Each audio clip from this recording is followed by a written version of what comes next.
Kaya dapat magta-travel na kayo habang bata pa. Kasi, tignan nyo naman.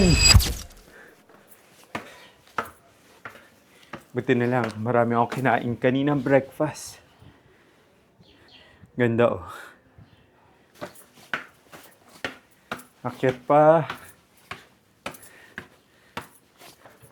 Ay, parang wala. Parang accommodation lang siya. Pero parang may view dito.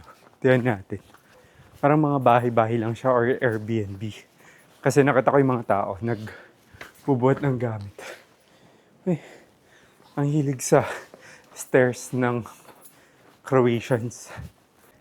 So, alam ko na yung sa walls kanina. Ito. Yan. Yung sa view kanina, yung sa Game of Thrones. Pero, hindi ko alam paano makaakyat dito. Behind the walls. Kasi wala naman ng taasan. So, dito merong secret bar. Look at that view. Then, pababa ata siya sa cliff. Okay lang.